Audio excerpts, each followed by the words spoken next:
ეთერშია კურიერი 6 საათზე ახალ ამბებს თამარ ურიშაძე გაგაცნობთ. პრემიერ-მინისტრის ვიზიტი არაბთა გაერთიანებულ საამიროებში დაიწყო. დუბაის საერთაშორისო აეროპორტში საქართველოს მთავრობის მეთაურს არაბთა გაერთიანებული საამიროების სახელმწიფო მინისტრი და მინისტრთა კაბინეტის გენერალური მდივანი დახვდა. ირაკლი კობახიძე მსოფლიო მთავრობათა სამიტში მიიღებს მონაწილეობას, რომელიც დუბაიში 3-5 თებერვალს გაიმართება. ირაკლი კობახიძე სიტყვით გამოვა მსოფლიო მთავრობათა სამიტზე, ასევე მრგვარი მაგიდის ფორმატის შეხვედრაზე, რომლის მთავარი თემაა ინვესტიციების მომავალი. ვიზიტის ფარგლებში გაიმართება ორმხრივი შეხვედრებიც. პრემიერი დუბაის დელეგაციასთან ერთად ეწვია. დღეს რუსთავიორზე დებატები იწყება. პირდაპირ ეთერში საჯარო დისკუსიის ფორმატი ბრუნდება, მაყურებელი ერთ სივრცეში განსხვავებულ პოზიციებს და არგუმენტებს 22 საათზე მოისმეს. პირველი გადაცემის თემა იქნება ცვლილებები გრანტების კანონში. ერთმანეთის პირისპირ წარსდგებიან მმართველი გუნდის ლიდერები, საპარლამენტო პოლიტიკური ჯგუფები, არასაპარლამენტო ოპოზიცია და არასამთავრობო სექტორი. ორდღიანი მოლაპარაკების შემდეგ გახარიას გუნდი სატელევიზიო დებატზე უარს აცხადებს. მიუხედავად იმისა, რომ პარტია გავრცელებულ განცხადებაში ამბობს, რომ მზად არის საჯარო დისკუსიისთვის, იქვე საუბრობს წინა პირობებზე, რომ დებატებში მხოლოდ მათთვის მისაღები პირობები ჩაერთვება. არ არის ეს დებატი მე მაგას ვამბობ. ეს არის პანელური დისკუსია. იმიტომ რომ ვერც წარმოგვედგინა, რომ ამ ფორმატზე იქნებოდა საუბარი. ახლა ყველაფერი წარმოგვედგინა, მაგრამ აი ესეთი ფორმატიც ვერ წარმოგვედგინა რა. ანუ დებატს, პანელურ დისკუსიას ოცნება დებატად გაასწრებდა. ეს ნამდვილად ვერ წარმოგვედგინა და ამიტომ თარაბარი დრო ექნება, მაგრამ დებატის თავარი არსი ის არის, რომ შენ ოპონირება პირდაპირ ეთერში, ასე ვთქვათ, ლაივ რეჟიმში შეგეძლოს ოპონირება შენს ოპონენტთან და შეუძლებელია 7 კაციანი დებატი, როდესაც ყველას თავისი გამოყოფილი ფიქსირებული დრო აქვს, ხო? რა შეუკვეთი, რა ჩამოვიდა არის ეს სინამდვილეში. ერთ-ერთზე ნებისმიერ ტელევიზიაში მზად ვართ ნებისმიერ საკითხზე. ჩვენი მოქალაქეებისთვის აქტუალურ ნებისმიერ საკითხზე ვედებატოთ ოცნებას.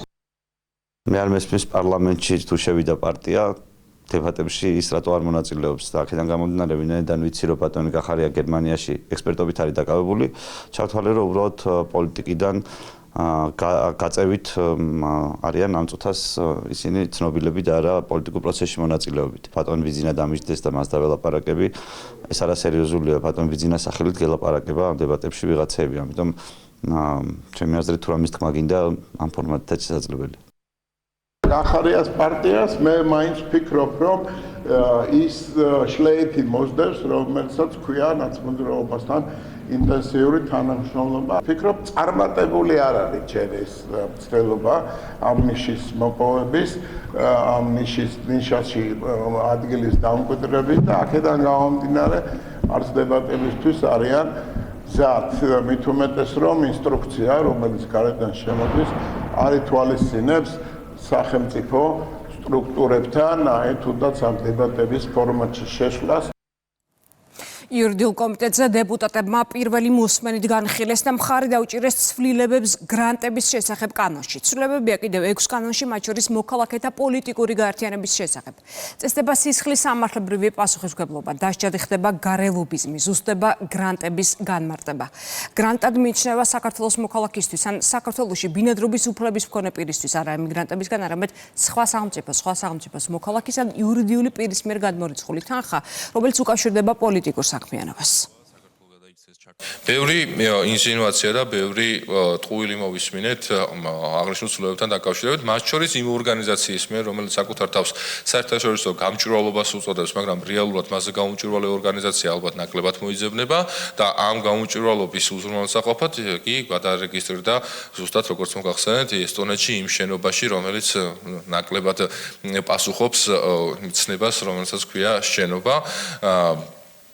და აუცილებლად მაგალითად ისეთი ტყუილებს, რომ თითქოს ემიგრანტის მიერ საქართველოში თავის ოჯახში ჩარიცხული, საყოფაცხოვრებო მიზნით ჩარიცხული თანხმობის გარეშე შეუძლებელია რომ ჩაირიცხოს და ჩარიცხვის შემთხვევაში სისხლის სამართლებრივ პასუხისმგებლობას გამოიწვევს. ტყუილია.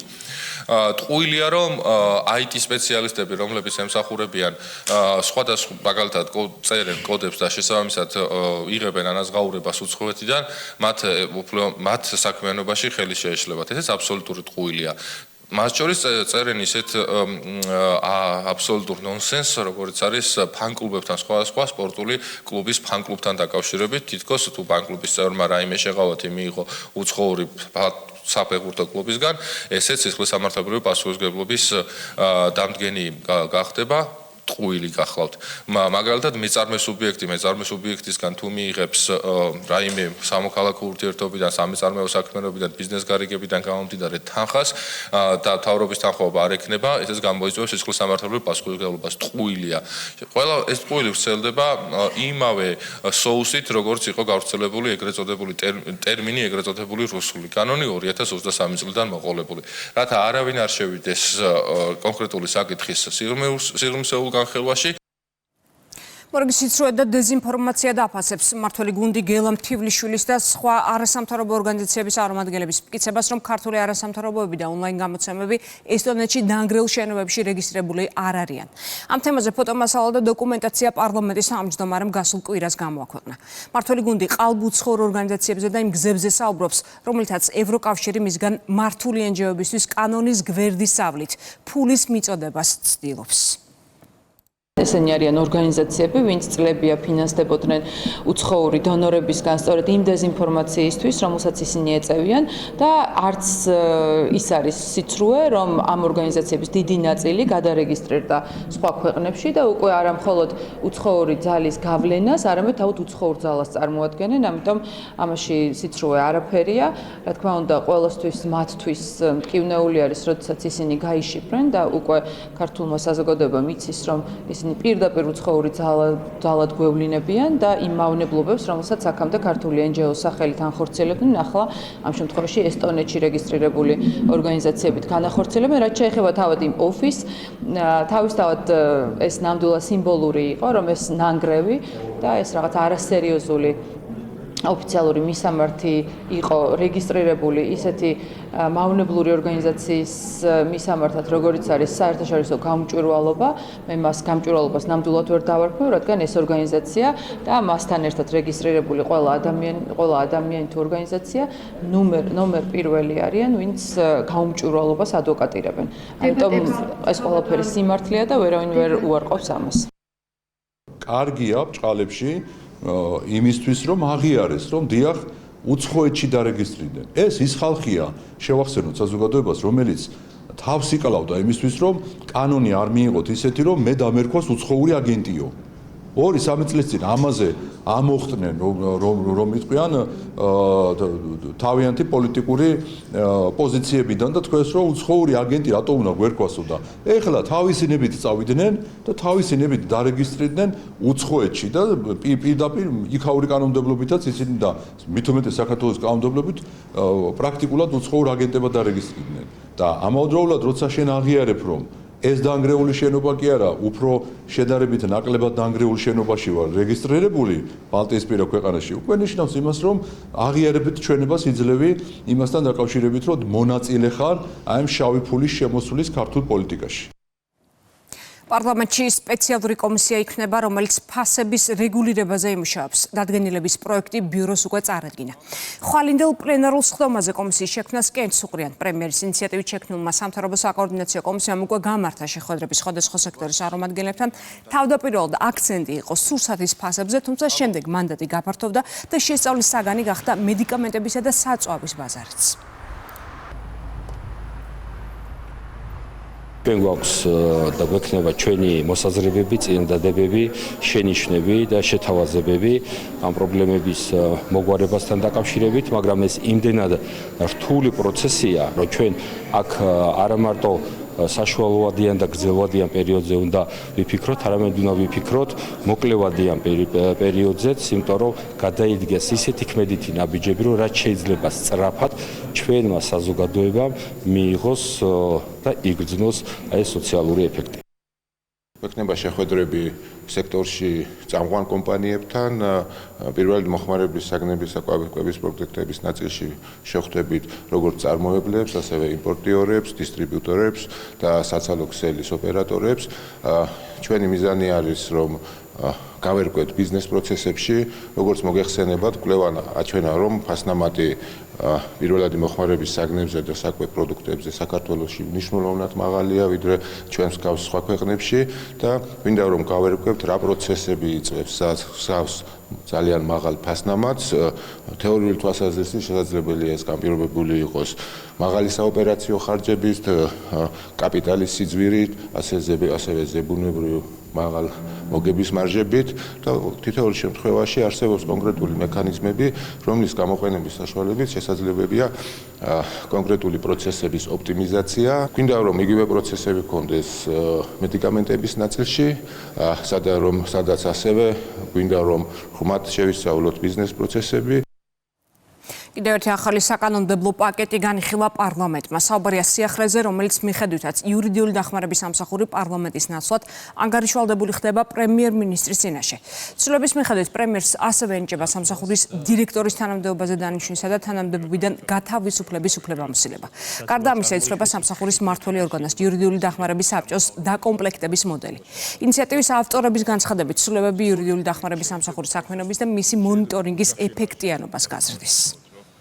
იურიდიული დახმარების გაწევა ეს არის სერვისი, რომელსაც თავაზობს სახელმწიფო, რომელშიც იხარჯება ბიუჯეტის ფული, ანუ გადასახადების გადამხდელების ფული და ეს ფული რომ უნდა დაიხარჯოს კანონით გათვალისწინებული წესით და ეფექტიანად კანონის მოქმედი რედაქციის პირველივე მუხლშია პირდაპირ განსაზღვრული. შესაბამისად, ჩემი წარმომადგენლის ცვლილებების მიხედვით, ერთი მხრივ ეფექტიანი მექანიზმი იქნება იმისათვის, რომ ხარჯების ზოგადად თანხების ხარჯვაზე ეფექტიანი კონტროლის მექანიზმი არსებობდეს, ხოლო მეორე მხრივ კონსტიტუციური ლოგიკა, რომ სერვისის მიმწოდებელი აღმასრულებელი ბუნების მქონე ორგანოები შესაბამისად აღმასრულებელ ხელისუფლების კუთხეში იყვნენ გაერთიანებული, ესეც აღსრულებული იქნება და რაც მთავარია არ იქნება შესაძლებელი რომ ვინმე ჩაერიოს ადვოკატის თავისუფალ პროფესიაში შესაბამისად ყველას მოუწოდებ და ვთხოვ რომ ამ საკითხით დაკავშირებით პოლიტიკური ქულების დაწერისაგან თავი შეიგავონ.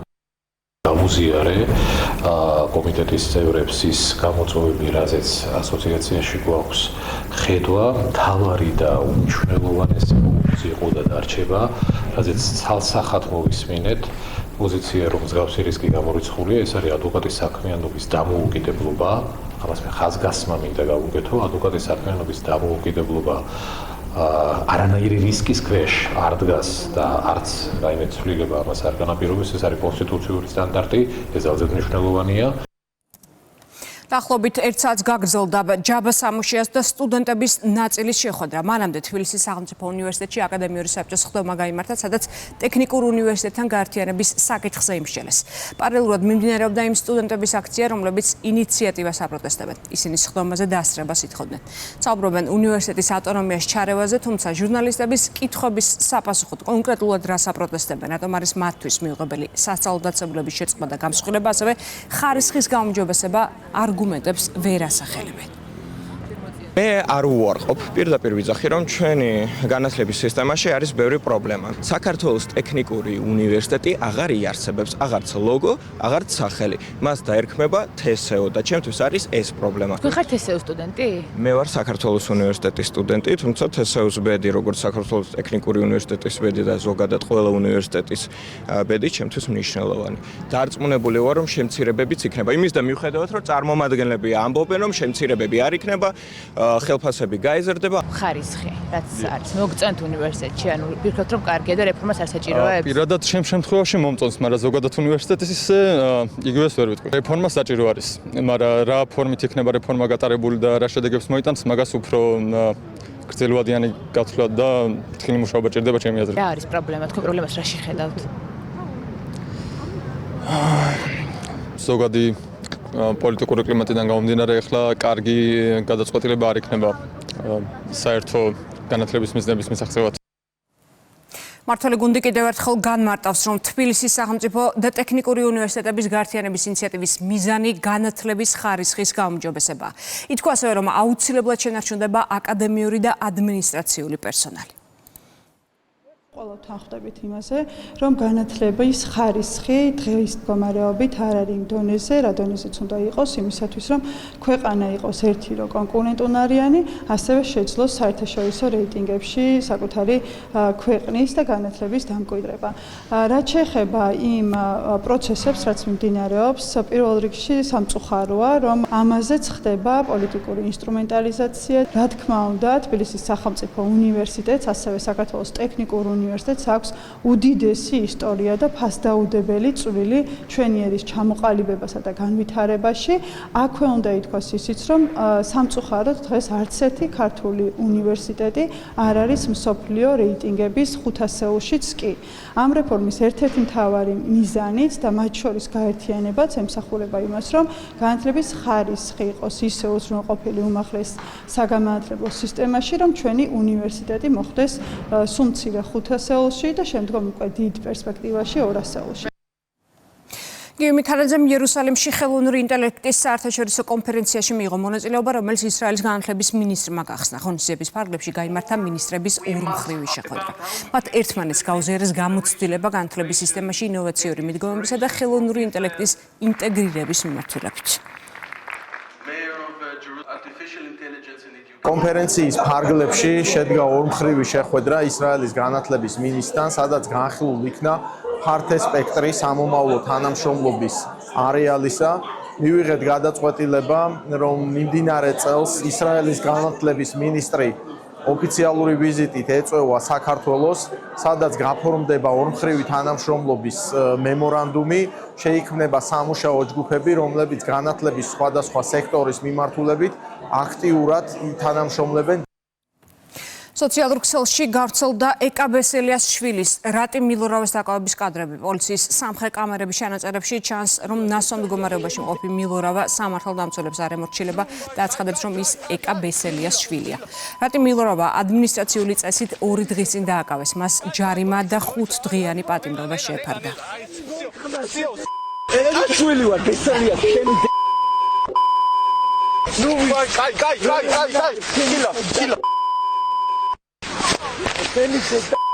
კაი კაი მოიცადე ნელა აი სიო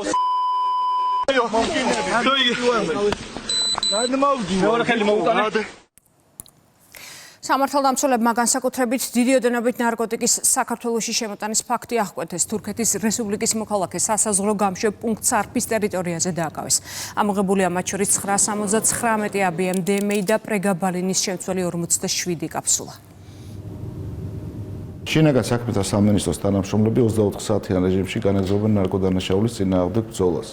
სამართალდამცველები მუშაობენ როგორც ნარკოტიკული ნივთიერებების გავრცელების, ასევე საქართველოში შემოტანისა და გატანის ფაქტებზე. სამართალდამცველებმა სასაზღვრო პუნქტ სარფის ტერიტორიაზე დააკავეს თურქეთის ერთი მოქალაქე, რომელსაც საქართველოში უკანონოდ შემოჰქონდა განსაკუთრებით დიდი ოდენობით ნარკოტიკული და ფსიქოტროპიული ნივთიერებები. პოლიციამ ბოლო პერიოდში არაერთი წარმატებული sapolitsio ღონისძიება ჩაატარა, რის შედეგადაც ამოღებულია განსაკუთრებით დიდი ოდენობით ნარკოტიკული ნივთიერებები და დაკავებულია ასეულობით ნარკოდამნაშავა. ძლიერი ხანძარი თბილისში, ღამით ჩუღურეთში ცეცხლი მოედო 9 სახლს. შემთხვევის შედეგად არავინ დაშავებულა. 3 ოჯახი სასტუმროში გადაიყვანეს. გამგეობის შეთავაზებაზე 6-მა უარი განაცხადა. დაზარალებულებთან ქირით გადაყვანის საკითხზე შეხვედრა დღეს გაიმართება. ხანძრის გამომწვევ მიზეზს გამოძიებას სწავლობს. სახადრო დალია ჩქარა მოვიდა 7-8 სახადრო იდგა ასე ჩამსკრივებულები ეს მხარე სულ იწოდა აქეთ ვერ გადმოვიდოდა ხანდარი მე აქ ცხოვრობ მაგრამ 7 ოჯახი დაზარალდა ყველანი სახლში იყვნენ და როგორ გაშდა ხანდარი რომ უკვე ცეცხლი მოედო ბაღდავაძები მერე გამოვიდნენ გადაგასული პრეპარატები და კრიტიკული შეუსაბამობები სურსათის ეროვნულმა სააგენტომ ვეტერინარული კლინიკების შეამოწმა 20 ობიექტიდან დარღვევები გამოვლინდა 8 კლინიკაში. ინსტრუმენტების არასათანადო სტერილიზაციის გამო საქმიანობა შეუჩერდა 2-ს, დაფიქსირდა ასევე ვაქცინების შენახვის წესის დარღვევა, არარეგისტრირებული, ვადაგასული და უვარგისად მიჩნეული პრეპარატების გამოყენება, ასევე საქმიანობა რეესტრში რეგისტრაციის გარეშე, რის გამოც ბიზნეს ოპერატორები დააჯარიმეს. ინსპექტირებას დაექვემდებარა 20 კლინიკა. აქედან 7 კლინიკაში აღმოჩნდა დარღვევები ძირითადად აღმოჩნდა ვეტერინარული პრეპარატების გამოყენების, მათი შენახვისა და ვარგისიანობის ვადების დარღვევის შემთხვევები. წერილს ავრცელებს ზაზა შათირიშვილი, ფილოსოფოსი, შეერთებული შტატების პრეზიდენტს აკრიტიკებს და მის როლზე საუბრობს, თulis რომ ტრამპი უფრო ომის ინიციატორ ლიდერად იკვეთება, ვიდრე ფიგურად, რომელიც კონფლიქტებს აღვარებს. ზაზა შათირიშვილი წერს, რომ ტრამპი მიუხედავად მისი სამშვიდობო რიტორიკისა, რეალურად deep state-ის დავალებებს ასრულებს და მისი ნაბიჯები არა მშვიდობის დამყარებისკენ, არამედ კონფლიქტების გაღვივებისა და შენარჩუნებისკენ არის მიმართული, რაც სწორედ ამ ძალების ინტერესებშია. ფილოსოფოსი კონფლიქტებს მიმოიხილავს და რამდენიმე მაგალითი მოჰყავს. წერილის ბოლოს ავტორი მიმართავს საქართველოს ხელისუფლებას საზოგადოებას პირდაპირ უთხრას სიმართლე მოსალოდნელი გლობალური საფრთხეების შესახებ. ჩვენი მეზობლების სომხეთისა და აზერბაიჯანის მაგალითით დავიწყოთ. ამ კონკრეტულ შემთხვევაში, როგორც აზერბაიჯანის პრეზიდენტმაც განაცხადა, ომი ფაქტობრივად დასრულდა მას შემდეგ, რაც 2020 წლის 10 ნოემბერს სომხეთმა კაპიტულაციას მოაწერა ხელი. შემდგომ ამისა ლოკალური შეტაკებები თუ ესკალაციები, განსაკუთრებით 2022-2023 წლებში, ომად კი არა, ცალკეულ სამხედრო ოპერაციებად და ინციდენტებად მიიჩნევა. შესაბამისად, ცხადია, რომ სომხეთ-აზერბაიჯანის კონფლიქტი დონალდ ტრამპს არ დაუსრულებია და მისგან ამ დამსახურების საკუთარ თავზე მიწერა ღიმილის მომგვრელია. ყველასთვის ცხადია, რომ ამ პროცესში მისი ჩართულობა სულ სხვა მოტივებითა და მიზნებით არის ნაკარნახები. რუსეთ-უკრაინის ომი. დონალდ ტრამპი ყველაზე ხშირად და ხმამაღლა აცხადებდა, მე რომ პრეზიდენტი ვიყო, ამ ომს 24 საათში დავასრულებდიო. პრეზიდენტიც გახდა და 24 საათზე ბევრად მეტი დროც გავიდა. თუმცა ამ ომს არათუ დასასრული არ უჩანს, რაც ცხადია ისევ და ისევ deep state-ის ინტერესის გათვალისწინებით ხდება, არამედ ტრამპი უკრაინას ეხმარება როგორც იარაღით ისე ფინანსურად, რითაც deep state-ის დავალებას ასრულებს და ომის გაჯანჯლებას ცდილობს. რადგან გლობალური ომის პარტიას სულ სხვა გეგმები აქვს, გეგმები რომლებიც ამ ომის მყისიერად დასრულებას არ ითვალისწინებს. ისრაელ-პალესტინის კონფლიქტში დონალდ ტრამპის როლი აქტიური, მაგრამ მკვეთრად ცალმხრივი იყო და არის, რა თქმა უნდა, ისრაელის სასარგებლოდ. შეუიარაღებელი თვალითაც აშკარად ჩანს, რომ ბოლო წლებში შექმნილი დაძაბულობა არაერთხელ სწორედ უშუალოდ დონალდ ტრამპისა და მის მიერ გატარებული პოლიტიკის დამსახურება იყო. ფაქტია, რომ მისმა პოლიტიკამ, მათ შორის სამშვიდობო საბჭოს შექმნამ და ადგილზე მასშტაბური პროექტების დაანონსებამ სტატუს კვო შეცვალა, მაგრამ არაბი მოსახლეობის ჩაგვრისა და შევიწროების ხარჯზე და არათუ მშვიდობა არ მოიტანა, არამედ კონფლიქტი კიდევ უფრო გამწვავდა, რაც სავარაუდოა, რომ კიდევ უფრო საბალალო შედეგებამდე მივა. შეუძლებელია არ ვახსენოთ დონალდ ტრამპის როლი სირიის სამოქალაქო ომის ფარგლებში, ქრისტიანი მოსახლეობის უმძიმეს მდგომარეობაში ჩავარდნის პროცესში, რადგან ტრამპის ადმინისტრაციის მიერ სანქციების ნაწილობრივ ან სრულად შეწყვეტის გადაწყვეტილება ისინი უფრო საბალალო მდგომარეობაში ჩააყენა. გამაოგნებელია ის, თუ როგორ იმოქმედა დემოკრატიის შუქურად მონათლულმა ამერიკის შეერთებულმა შტატებმა და უშუალოდ დონალდ ტრამპმა ვენესუელაში, როდესაც საერთაშორისო სამართლის და დემოკრატიის პრინციპების სრული უგულებელყოფით საკუთარი სახელმწიფოებრივი ინტერესის გათვალისწინებით, რომლის თანახმადაც ამერიკის შეერთებულ შტატებს ვენესუელის ნავთობის სჭირდება, ქვეყანა ფაქტობრივად დაიპყრო და არც იმას მალავს, რომ ვენესუელას თავად მართავს. Deep State-ის დავალებით დონალდ ტრამპი არც ყოფილ მოკავშირეებს და პარტნიორებს ინდობს და გრენლანდიის გადაცემას ევროპისგან ხელაღებით მოითხოვს. წინააღმდეგ შემთხვევაში კი მისი დაპყრობით იმუქრება, რაც კიდევ ერთხელ უსვამს ხაზს ტრამპის როგორც მშვიდობის მტრედის მტაცებლურ ბუნებას.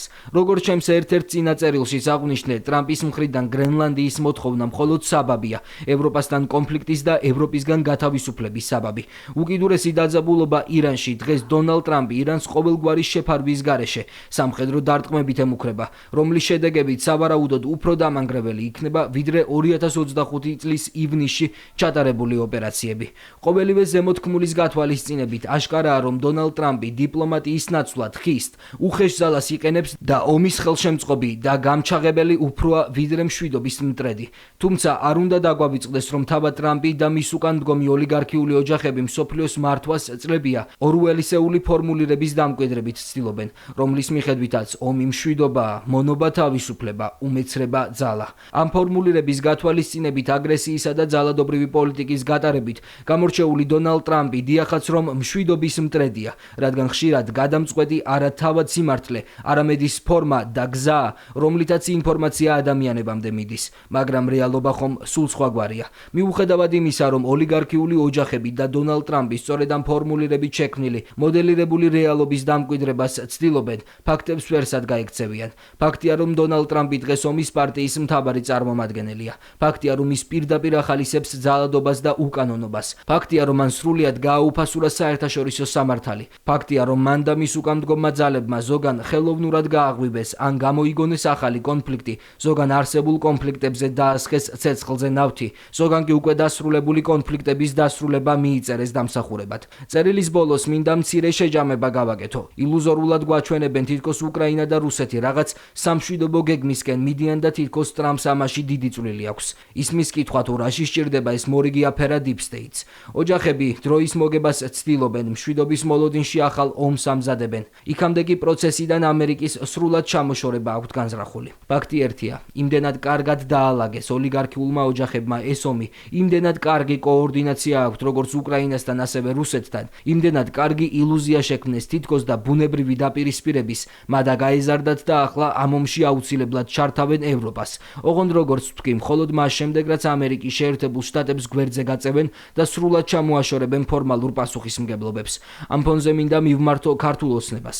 ის სიმართლე, რასაც მე საზოგადოების ინფორმირებისთვის ვაქვეყნებ, კარგად იციან ხელისუფლების მაღალ ჩინოსნებმა. ვფიქრობ, მათ უნდა დაასრულონ სირაქლემის პოზაში ყოფნა, გამოვიდნენ და საჯარო ტრიბუნიდან საზოგადოებას უნდა უთხრან რეალობა, რაც უნდა მძიმე და რთულად მოსასმენი იყოს ის ზოგიერთებისთვის. ეს მნიშვნელოვანია იმდენად, რამდენადაც საზოგადოება შეძლებს დაგვარად მომზადებული შეხვდეს იმ უბედურებას, რაც მაღალი ალბათობით ჩვენს გარშემო შეიძლება დატრიალდეს. ვგულისხმობ ევროპის ფართომასშტაბიან ომში ჩართვას. წინააღმდეგ შემთხვევაში, როდესაც პროცესები ზუსტად ისე განვითარდება, როგორც მე ვამბობ, ხალხის არაინფორმირებულობაზე პასუხისმგებლობა სწორედ ხელისუფლებას დაეგისრება. სამეგრელოს უხუცესთა საბჭო ხელისუფლებას რამდენიმე რეკომენდაციით მიმართავს. მათ შორის არის როგორც საგარეო, ისე საშინაო და ადმინისტრაციული მოწყობის საკითხები. საბჭოს წევრები ფიქრობენ, რომ უნდა გაუქმდეს სახელმწიფო რწმუნებულის ინსტიტუტი. რეგიონების კურატორების ფუნქცია კი რეგიონული განვითარების მინისტრის მოადგილეებმა უნდა შეასრულონ. მათი მოსაზრებით უნდა გაუქმდეს სახელმწიფოს სტრუქტურებში არსებული სამეთვალყურეო საბჭოები და სიპები. უხუცესთა საბჭო, რომლის შემადგენლობაშიც ფრიდონ ინჯია, ვალერი კვარაცხელია და ზურაბ ჩხაიძე არიან, ფიქრობენ, რომ აუცილებელია დიალოგი რუსეთთან. მოვდივართ ამ კავშირში. ბოლო ჯამში მოკლედ რომ თქვა. მიგვაჩნია, რომ შევთავაზოთ საქართველოს მთავრობას, განიხილოს და გადაწყვიტოს აფხაზეთის მონაკვეთის გავლით საქართველოს რუსეთის სარკინიგზო და საავტომობილო მაგისტრალის აღდგენა. ამ საკითხის პოლიტიზირება საქართველოს მტრების მიერ არის პროვოცირებული და პირველ რიგში აზიანებს საქართველოს მოსახლეობას. მიგვაჩნია, რომ ამ სტრატეგიული მნიშვნელობის მქონე პროექტის რეალიზაცია უნდა მოხდეს რუსეთის ხელისუფლებასთან შეთანხმებით. აქ არის რეკომენდაციები, რომელსაც ჩვენ ვხედავთ და მიგვაჩნია, რომ ეს ჩვენი ხედვა ხელისუფლებას უნდა გადავცეთ და მოусმინოს. დანარჩენი გადასაწყვეტია ხელისუფლების რა და როგორ. მაგრამ ის, რაც აქ არის, ეს არის როგორც სარეკომენდაციო და მოსასმენად. დანარჩენი ყველაფერი ხელისუფლების გადასაწყვეტია.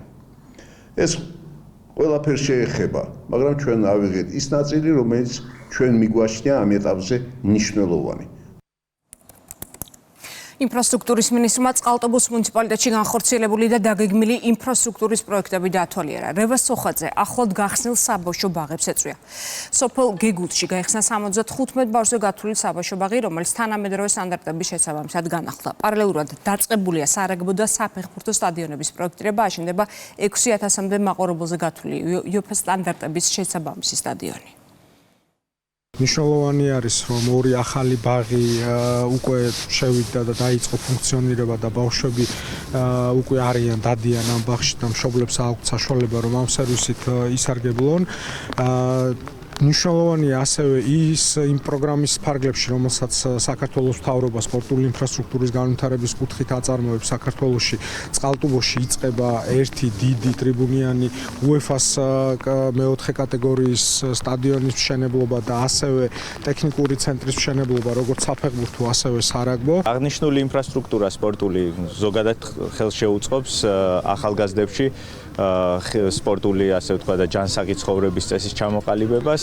გარდა ამისა, უშუალოდ ეს სტადიონი საერთაშორისო თამაშებს, ასე ვთქვათ, მიიღებს, რომელიც ქვეყნის მასშტაბით ერთდროულად უკვე 8 სტადიონის მშენებლობა მიმდინარეობს, პროექტირება მშენებლობა, რაც საერთოდ შეცვლის საფეხბურთო სტანდარტს, ასე ვთქვათ, ქვეყნის მასშტაბით. იმერეთის რეგიონში, კერძოდ წყალტუბოს მუნიციპალიტეტში დღეს მოვინახულეთ სრულიად თანამედროვე სტანდარტების შესაბამისად რეაბილიტირებული 2 საბავშვო ბაღი, სადაც მოსწავლეები და პატარები სწავლას აგრძელებენ თანამედროვე, უსაფრთხო და კომფორტულ გარემოში. ჩვენთვის პრიორიტეტად რჩება საგანმანათლებლო და სპორტული ინფრასტრუქტურის მოწესრიგება იმერეთის მასშტაბით. ყურებთ კურიერს 6 საათზე რეკლამის შემდეგ პირდაპირ ეთერში ბრუნდებით. 15 დაღუპული და 16 დაშავებული რუსეთის ძალებმა დნიპროპეტროვსკის ოლქში ქვანახშირის მომპოვებელ საწარმოს შეუტიეს. დრონები დაარტყეს ავტობუსს, რომელსაც მეშახტეების სახლში უნდა წაეყვანა. თავდაცვის სამიზნე გახდა ზაპოროჟიეს, ხარკოვის და სუმის ოლქებიც არიან დაშავებულები. კიევში -21 გრადუსია, ასეულობით კორპუსი კვლავ გათბობის გარეშეა. რთული ვითარება ამ კუთხით ოდესაშიც. ქალაქის დიდ ნაწილს ელექტროენერგია არ მიეწოდება. ახლო აღმოსავლეთში პენტაგონმა დამატებით საჰაერო თავდაცვის სისტემები განავალდა. მიზანი ირანის თავდასხმის შემთხვევაში ისრაელისა და შტატების მოკავშირეების დაცვა. ინფორმაცია Wall Street Journal-მა გავრცელა. სარაკეტო კომპლექსების განლაგება იორდანიაში, ქუვეითში, ბაჰრეინში, საუდის არაბეთსა და ყატარში მდებარე ამერიკულ ბაზებზე მიმდინარეობს. ტრამპი ამბობს, რომ ამერიკის სამხედრო ხომალდები ირანთან ახლოს იმყოფებიან. პასუხად ირანის საგარეო საქმეთა მინისტრმა განაცხადა, რომ შტატებთან შეთანხმება შესაძლებელია და ეს შესაძლოა მოკლე დროშიც მოხდეს.